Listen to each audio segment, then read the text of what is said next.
पहला टारगेट $4500 का होगा। जैसे ही ये बॉन्ड यील्ड्स नीचे आएंगी उसके बाद फिर $4700 और $5000 की तरफ से, यानी कि भारतीय रुपयों में 1,60,000 के आसपास आपको बढ़ता दिखाई देगा। बट 2 से 5 साल अगर आप रखें तो this will give an unprecedented return. और इस डॉलर की गुलामी से ज़्यादातर दुनिया निकलना चाहती है। जैसे ही डॉलर की गुलामी से निकलना होगा, सोना आपको बहुत तेज़ी से ऊपर जाता दिखाई देगा। मुझे लग रहा है 2 साल 3 साल के अंदर अंदर आपको निफ्टी का 30,000 का जो टारगेट है वो आपको आता हुआ दिखाई देगा, या सेंसेक्स आपको 1 लाख के आसपास दिखाई दे सकती है, जो मल्टी बैगर बन जाए। पेनी स्टॉक में खाली कीमत देख के, किसी इन्फ्लुएंसर के कहने से, फिन्फ्लुएंसर के कहने से, किसी दोस्त के कहने से, अरे यार ले ले, चिंता मत कर, देखिए कहाँ जाएगा, वहाँ पर लोग फंस जाते हैं। सर, एक सवाल अक्सर लोग पूछा करते हैं कि निफ्टी 30,000 कब जाएगा और सेंसेक्स 1 लाख कब जाएगा? कोई जवाब है? देखिए, इंडिया की ग्रोथ स्टोरी इंटैक्ट है। इंडिया की ग्रोथ स्टोरी बाकी की दुनिया से बहुत बेटर है। हालांकि मैं ये नहीं कहता यहाँ गरीबी नहीं है, बेरोज़गारी नहीं है, यहाँ पर अमीरी गरीबी में खाई नहीं है, ये सब समस्याएं हैं, पर फिर भी भारत का एक सेगमेंट है जो बहुत तेज़ी से ग्रो कर रहा है। और यहाँ जीडीपी का बेनिफिट सारी जनता को एक साथ एक जैसा नहीं मिलता है। कुछ लोग बहुत फ़ायदा उठा जाते हैं, कुछ कम उठाते हैं, कुछ बहुत कम, कुछ बिल्कुल नहीं उठाते।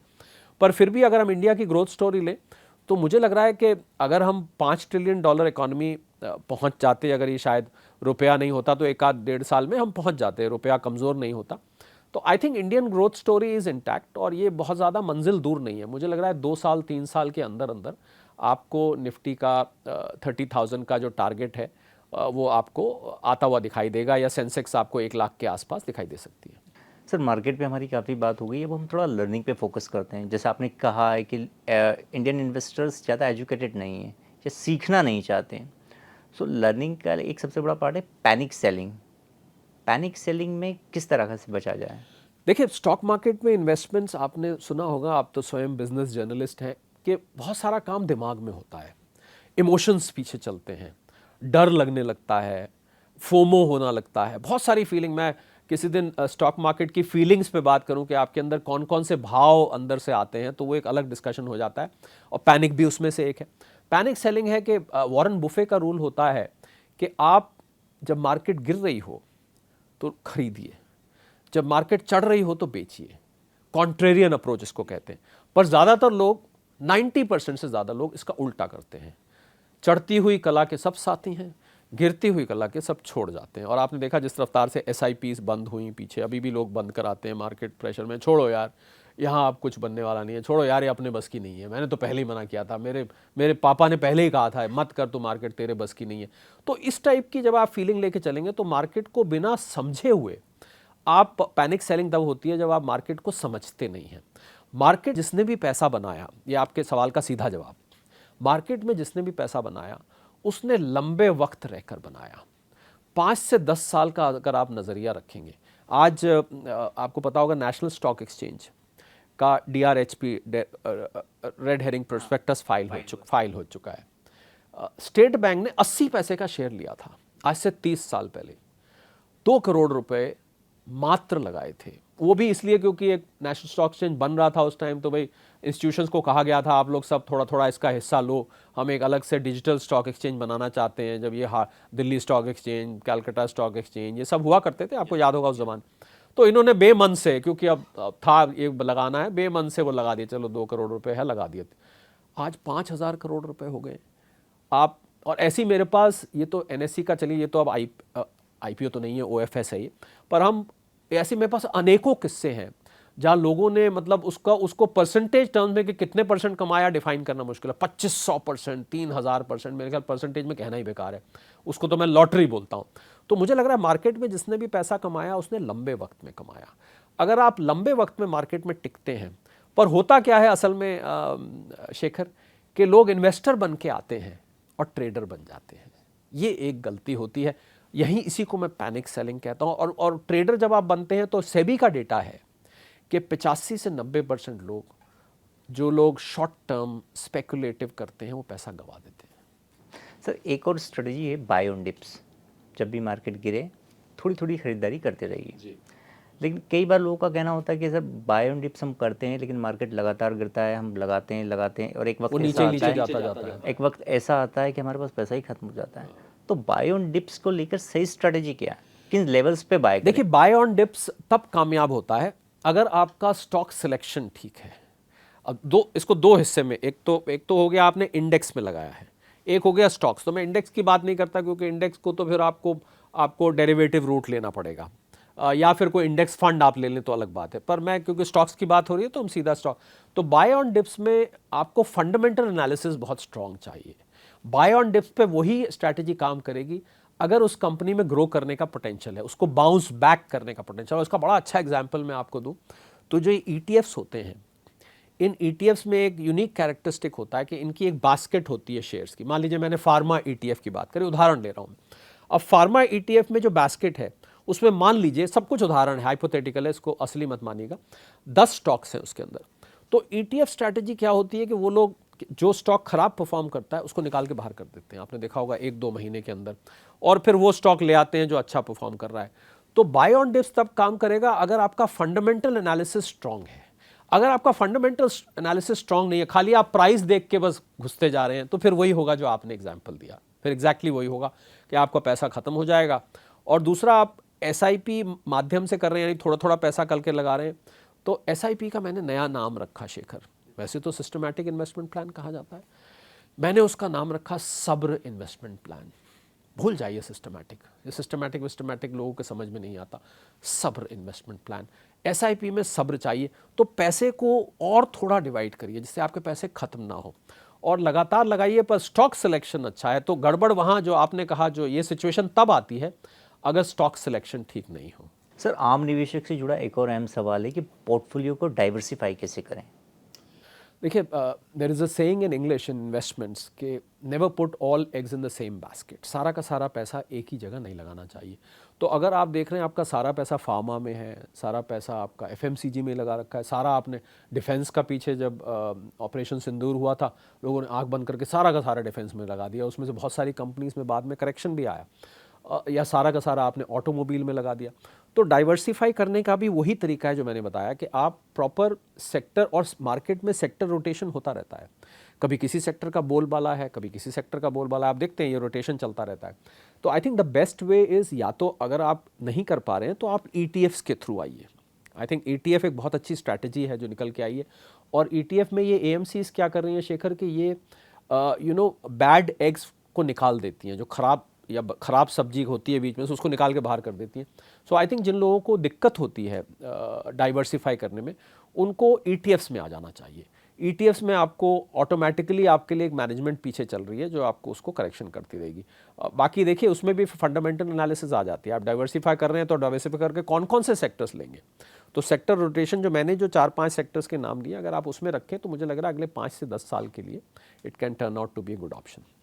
सर, रिटेल निवेशकों के लिए मल्टी बैगर स्टॉक और पैनी स्टॉक्स उनके बड़े फेवरेट सब्जेक्ट रहे हैं, और वो हमेशा चाहते हैं कि किसी पैनी स्टॉक्स में हम इन्वेस्ट करें जो मल्टी बैगर बन जाए।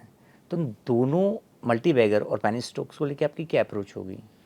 आई थिंक पेनी स्टॉक्स तो आपको बहुत सारे दिखाई देंगे। पेनी स्टॉक होता है जो बहुत ही कम कीमत का होता है, ना के बराबर। पर सब पेनी स्टॉक्स मल्टी बैगर बन जाएंगे ये तो हो नहीं सकता है, पर बनते भी हैं।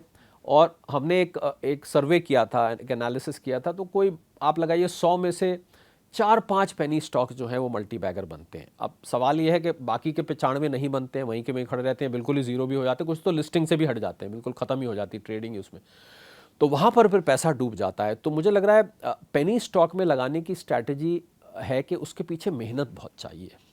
पेनी स्टॉक वाली कंपनी आप उठाएंगे तो मैंने तो एक इन्वेस्टर मेरे पास आया तो मैंने तो उसको यहाँ तक कहा कि आप ऐसा करो, इस कंपनी के, गुजरात में वो कंपनी थी, नाम नहीं लेते हम, कंपनी का नाम नहीं यहाँ नहीं लेते, मैंने कहा आप गुजरात जाओ। वाकई वो गया गुजरात, वो कंपनी के ऑफिस विज़िट किया, उसने उसकी फैक्ट्री विज़िट करी, उससे 2-3 लोगों से मिला, कहीं जान पहचान निकाली। तो पेनी स्टॉक में अगर आप मेहनत ज़्यादा करेंगे तो वो पेनी स्टॉक उन 5 स्टॉक्स में से बन सकता है जो मल्टी बैगर बन जाए। पेनी स्टॉक में खाली कीमत देख के, किसी इन्फ्लुएंसर के कहने से, फिनफ्लुएंसर के कहने से, किसी दोस्त के कहने से, अरे यार ले ले, चिंता मत कर, देखिए कहाँ जाएगा, वहाँ पर लोग फंस जाते हैं। So I think there is a lot of research required in penny stock, क्योंकि आपको बहुत सस्ता माल मिल रहा है और आप बड़ा पैसा लगा सकते हैं वहाँ पर। मतलब बड़ा पैसा से मेरा मतलब है आप ज़्यादा स्टॉक्स ले सकते हैं। तो इसलिए अगर आप रिसर्च करके लेंगे तो maybe then you could be that 5 amongst 100, जो कल को मल्टीबैगर बन जाए। सर अब हम शेयर से सोने की तरफ शिफ्ट करते हैं। गोल्ड प्राइजेस पिछले कुछ सालों में काफ़ी तेज़ी से भागे हैं, लेकिन जनवरी के बाद से इनमें एक गिरावट देखने को मिली है। अब आप गोल्ड प्राइस पर आपका क्या प्रोडिक्शन है? देखिए गोल्ड मुझे लगता है कि हम 50-55 हज़ार पे बहुत समय तक ये खड़ा रहा था। मैं बात कर रहा हूँ 2023 की, 2022-23 की। उसके बाद फिर इसमें 23-24 में चाल आनी शुरू हुई। फिर जब से डोनाल्ड ट्रंप आए, ये टैरिफ का गेम चला, तब से आपने 2025 में तो अनप्रेसिडेंटेड रन देखा। उसके बाद 28-29 जनवरी 2026 में मुझे लग रहा है उस पर एक स्पीड ब्रेकर आया, और जहां गोल्ड 1,80,82 हज़ार प्रति 10 ग्राम था, वहां करेक्ट होके वो आपको 1.5 लाख के आसपास, बीच में तो 1,40,000 1,30,000 तक भी आया करेक्ट। और फिर उसके बाद युद्ध शुरू हुआ। तो अमूमन युद्ध में जियोपॉलिटिकल रीजन से बढ़ना चाहिए, परंतु हुआ क्या, क्योंकि युद्ध मिडिल ईस्ट में हुआ, और मिडिल ईस्ट में होने से क्रूड ऑयल ऊपर गया। क्रूड ऑयल ऊपर होने से डॉलर की डिमांड बढ़ी। डॉलर की डिमांड बढ़ने से डॉलर इंडेक्स, एक 6 करेंसीज का इंडेक्स होता है, वो बढ़ा। बॉन्ड यील्ड्स बढ़ी अमेरिका में। बॉन्ड यील्ड्स इस समय आज भी जब हम बात करें तो 4.5 के आसपास है, और उसकी वजह से सोना प्रेशर में आया। क्योंकि जब बॉन्ड यील्ड्स बढ़ती हैं तो ऐसा माना जाता है, जो कॉमेक्स है न्यूयॉर्क में मार्केट, जिसमें स्पेकुलेशन बहुत भारी मात्रा में होता है सोने चांदी पर, सट्टेबाजी जिसको हम कहते हैं देसी भाषा में, तो वहाँ पर सट्टेबाज सेल के कॉन्ट्रैक्ट्स खड़े कर देते हैं। अगर उनको लगता है कि भाई फिक्स रिटर्न इन्वेस्टमेंट में पैसा ज़्यादा आएगा, उनको लगता है कि पैसा आप सोने चांदी से निकल के और फिक्स रिटर्न में जाएगा, तो वो वहाँ पर पैसा जाने लगता है, तो उससे सेल का दबाव आता है। पर मुझे सोने चांदी का जो भविष्य है, आई थिंक ज़्यादा लोग तो यही जानने में इंटरेस्टेड रहेंगे कि आगे क्या। अब तो जो हुआ वो तो हमने देखा। आज जब हम बात कर रहे हैं तो सोना करीब 4200-4300 $के आसपास घूम रहा है, यानी कि भारतीय रुपए में करीब 1,48,000 1,50,000 के आसपास है। चांदी करीब 2,40,000-2,50,000 के बीच में प्रति किलो है। एक वर्ल्ड गोल्ड काउंसिल का सर्वे आया शेखर, और अभी 2 दिन पहले ही आया। उन्होंने कहा कि जिस रफ्तार से सेंट्रल बैंक्स खरीद रहे हैं दुनिया भर में सोना, करीब 80 से 90% बैंक से उन्होंने बात करी, बेतहाशा सोना खरीद रहे हैं। वो अपने डॉलर रिजर्व्स को रिप्लेस कर रहे हैं सोने से। तो ये सोने के लिए एक बहुत ही, और जितने भी international, JP Morgan, Morgan Stanley, HSBC, UBS, जो बड़े प्लेयर्स हैं गोल्ड के, इनफैक्ट कभी मौका लगा तो बात करेंगे कि गोल्ड सिल्वर की प्राइस डिस्कवरी कैसे होती है। वैसे तो डिमांड सप्लाई से ये कीमत, पर एक पहले प्राइस डिस्कवरी होती है, उसमें एक ऑक्शन प्रोसेस होता है। बहुत कम लोग इसको जानते हैं कि यूके में, लंदन में जो हब है, और न्यूयॉर्क में, ये 2 जगह इसकी प्राइस डिस्कवरी की जाती है कि आज किस प्राइस पे ऑक्शन, वहाँ से फिर ये डिमांड सप्लाई और कॉमेक्स और MCX पे ये कीमत चलती है। तो उन सब का मानना ये है कि सोना का जो फ्यूचर है वो बहुत चमकदार है, और मुझे लगता है कि लोग वैसे अपने इन्वेस्टमेंट एडवाइज़र से सलाह करके लें। मुझे लगता है 2 से 5 साल में, ऐसा मुझे लगता है, सोने और चांदी दोनों की कराओ। चांदी में तो 55% इंडस्ट्रियल यूज़ भी है, और जिन चीज़ों में इस्तेमाल होता है वो चीज़ें बहुत प्रचलन में है। AI डेटा इक्विपमेंट हो गया आपका, EVs हो गए, सोलर सेल्स हो गई, सेमीकंडक्टर हो गए, इन सब में चांदी का थोड़ा थोड़ा इस्तेमाल होता है। तो इंडस्ट्रियल डिमांड भी है चांदी की। तो मुझे दोनों ही मेटल्स का फ्यूचर 2 से 5 साल के अंदर बहुत ब्राइट नज़र आता है। बीच में आपको ये जो करेक्शंस हैं, और ये जो करेक्शन हुई ये बहुत हेल्दी थी। ये भी वही मैंने जो मार्केट का, अगर एक ही तरफ मार्केट चलती जाएगी तो लोगों को आदत पड़ गई थी रोज़ नई नई कीमतें सोने की, तो वो शेयर के मुंह खून लग जाता है ना। तो ऐसा लग रहा था कि उनको कि भाई अब तो ये कभी नीचे जाएगा नहीं, पर ऐसा कभी होता नहीं है। कोई भी एसेट क्लास कभी भी ऐसे नहीं जाती है, उसमें हमेशा करेक्टिव फेज़ आते हैं, कंसोलिडेशन का फेस आता है, और मुझे लगता है बहुत हेल्दी है ये करेक्शन। और आप सच पूछे मेरे से, अगर हम 1,50,000 पे आज खड़े हैं तो 1,80,000 तो हाईएस्ट था। मैं तो कंपेयर कर रहा हूँ 2023 में जब 50,000 होता था, तो 50,000 से आज आप 3 गुना आ गए हैं। तो लोगों को वो 3 गुना नहीं दिखाई दे रहा है, पर 1,80,000 से जो हम 1.5 लाख आए हैं, ये ज़रूर हर्ट कर रहा है। हाँ, वो लॉस दिखाई दे रहा है। वो भी इसलिए जो मैंने पहले बात कही शेखर, कि लोग इन्वेस्टर बन के आए थे और ट्रेडर बन गए। अगर आप ट्रेडिंग करना शुरू कर देंगे गोल्ड में, तो फिर आपको ये लॉस बहुत चुभेगा। सर लेकिन अगर मैं आपसे एक प्राइस प्रेडिक्शन जानना चाहूँ कि सोना 2 लाख जाएगा या 2.5 लाख, तो आप क्या कहेंगे?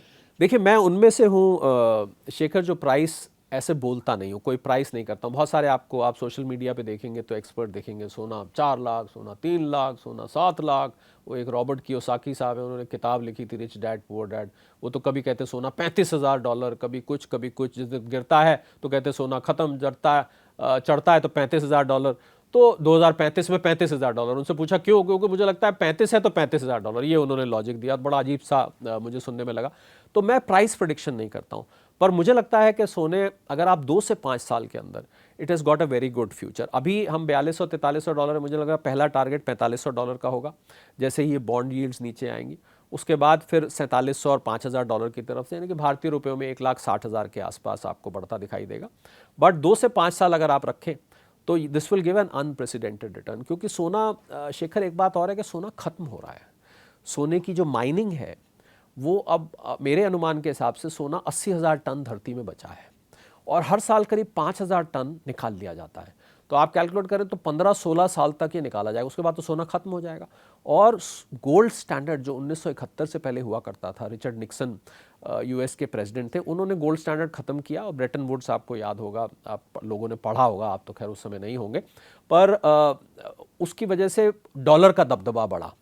तो डी डॉलराइजेशन जैसे जैसे शेखर दुनिया में जोर पकड़ेगी और डॉलर की दादागिरी, डॉलर की बदमाशी, डॉलर का दबदबा, डॉलर की गुंडागर्दी जो चल रही है, आधी से ज़्यादा आर्थिक समस्याएं देशों की डॉलर की वजह से। आज हम आर्थिक समस्या देखिए डॉलर की वजह। प्रधानमंत्री जी को 7 अपील करनी पड़ी क्योंकि हमारा फॉरेक्स रिजर्व समाप्त हो रहे थे। उनको कहना पड़ा कि ये मत करिए, वो मत करिए, सोना मत खरीदिए, बाहर पैसे मत खर्च करिए, वगैरह वगैरह। तो आई थिंक ये डॉलर डी डॉलराइजेशन दबी आवाज़ में दुनिया भर में एक मुहिम चल रही है और इस डॉलर की गुलामी से ज़्यादातर दुनिया निकलना चाहती है। जैसे ही डॉलर की गुलामी से निकलना होगा, सोना आपको बहुत तेज़ी से ऊपर जाता दिखाई देगा, क्योंकि फिर measure of value internationally dollar के बाद सीधा सोना ही है। सोना में ही आप नाप पाएंगे और गोल्ड स्टैंडर्ड आने का मतलब है। और अगर आप चाइना का पैटर्न देखें, चाइना बेतहाशा सोना खरीद रहा है। उसको पता है, वो चाहता है कि उसका युआन गोल्ड बैक्ड हो। अभी उन्होंने राष्ट्रपति ट्रंप से जब शी जिनपिंग की मीटिंग हुई, ये बात बोली भी गई। तो वो जितना जिस कंट्री के पास सोना होगा उतनी ही उसकी करेंसी मजबूत मानी जाएगी आने वाले समय में। तो डी डॉलराइजेशन, सेंट्रल बैंक्स का लगातार सोना खरीदना इस बात का संकेत दे रहा है कि सोने का भविष्य बहुत ही चमकदार है। और चांदी को भी मैं साथ में गिनता हूँ। सर, फिजिकल गोल्ड के अलावा और कौन से एसेट्स क्लास है जहाँ पर इन्वेस्ट किया जा सकता है? आई थिंक आजकल तो बहुत ऑप्शंस अवेलेबल हैं आपके पास। EGR एक नया जो अभी पीछे लॉन्च हुआ था, मोदी जी ने कहा उससे जस्ट पहले, इलेक्ट्रॉनिक गोल्ड रिसीट्स जिसको कहते हैं, वो अब धीरे धीरे ब्रोकिंग प्लेटफॉर्म्स ला रहे हैं। 1 ग्राम, 10 ग्राम, 100 ग्राम के आपके पास ऑप्शंस हैं। उसके अलावा ETFs हैं, गोल्ड के ETFs। I think they are very good. आप गोल्ड के ETFs में लगाएं। सिल्वर के ETFs हैं और गोल्ड म्यूचुअल फंड्स हैं। ये 3 तो हो गए आपके पास फंड बेस इलेक्ट्रॉनिक माध्यम हो गए। इसके अलावा चिप्स हैं, कॉइन्स हैं। अगर आपके पास रखने की जगह अच्छी है, सेफ जगह है, लॉकर पे बहुत ज़्यादा डिपेंड नहीं करना चाहिए। पर सिर्फ एक गलती लोग करते हैं कि लोग ज्वेलरी को इन्वेस्टमेंट की तरह बनवा लेते हैं। तो ऑर्नामेंटल वैल्यू और इन्वेस्टमेंट वैल्यू को अलग अलग कर कर देखना चाहिए। आपका शायद ये सवाल भी होगा, पूछना चाहते होंगे। तो ज्वेलरी में निवेश अगर आप करेंगे तो उसकी फिर मेकिंग चार्जेस हो गया, उसमें खोट जो होती है, इम्प्योरिटी होती है, वो फिर आपको पूरा रिटर्न मिल नहीं पाएगा। तो अगर निवेश के लिए आप कॉइन्स और चिप्स लें, और अगर आप ऑर्नामेंटल रहना चाहते हैं तो आप 9 कैरेट की, 14 कैरेट की, 18 कैरेट की भी ज्वेलरी मिलती है। शादी में पहना, रील वील बनवाई और उसको एक तरफ रख दिया। सो आई थिंक अगर हार्ड गोल्ड रखने की जगह है, फिजिकल गोल्ड, तो बेस्ट तो फिजिकल गोल्ड है। पर अगर, क्योंकि ये सबके पास आजकल जगह नहीं है, ये ना हो आपने लेके रखा और आपकी रातों की नींद चली गई, कहीं बाहर ट्रैवल ही नहीं कर पा रहे, भाई घर पर गोल्ड रखा है वगैरह वगैरह। और बैंकों के भी बहुत सारे लॉकर्स खुलने की पीछे खबरें आती रहती हैं, कहीं लॉकर खुला मिला और आपका लॉकर में इंश्योरेंस आपके रेंट का मात्र 100 गुना होता है। तो आई थिंक इसीलिए ये EGR, ETFs, gold mutual funds popular हो रहे हैं। सर, कमोडिटी मार्केट में सुपर साइकिल एक बड़ा सुर्खियों में एक ये टर्म है। आप दर्शकों को आसान भाषा में समझाएंगे आखिर ये है क्या? सुपर साइकिल होता है जब एक फेज आता है 2-3 साल का, 4 साल का, जब वो एसेट क्लास सडनली बहुत ज़्यादा चर्चा में आ जाती है और उसमें एकदम बूम आ जाता है। यानी कि ऊपर ही ऊपर, ऊपर ही ऊपर, ऊपर ही ऊपर चलती जाती है, जो हमने गोल्ड में अभी देखा। इसको हम सुपर साइकिल कह सकते हैं। और मुझे लगता है अभी भी सुपर साइकिल समाप्त नहीं हुई है। उसमें एक इंटरमिशन आया है, एक इंटरवल आया, ब्रेक आया, जैसे मूवी के बीच में आता है कुछ देर के लिए। तो super cycle is when that asset class starts booming for a certain period of time. उसके बाद वो साइकिल ख़त्म हो जाता है। ये सुपर साइकिल कोई ऐसा बुक रिटन कॉन्सेप्ट नहीं है। ये प्राइस पैटर्न के हिसाब से निकाला जाता है कि भाई 1980 में ये हुआ, 1990 में ये हुआ, अब 2025 में ये हुआ, वगैरह वगैरह। I think this is a study of price pattern, कि आप उस प्राइस पैटर्न को एक नाम दे देते हैं कि इसमें बूम आया था। पर आप सुपर, और कोई बड़ी बात नहीं कि सुपर साइकिल आगे के लिए लंबे वक्त के लिए भी आ सकती है और रुक रुक के भी आ सकती है। तो इसको कोई एक ट्रेंड नहीं मानना चाहिए। सुपर साइकिल आप हिस्टोरिकली बात कर सकते हैं, पर क्या हम इस सुपर साइकिल को फ्यूचर में प्रोजेक्ट कर सकते हैं, वो मुझे लगता है उचित नहीं रहेगा। सर, जागरण बिजनेस के इस खास पॉडकास्ट में जुड़ने के लिए आपका बहुत बहुत शुक्रिया। हम उम्मीद करते हैं कि एक बार फिर से आपसे मुलाकात हो। It was pleasure, thank you very much. Thank you.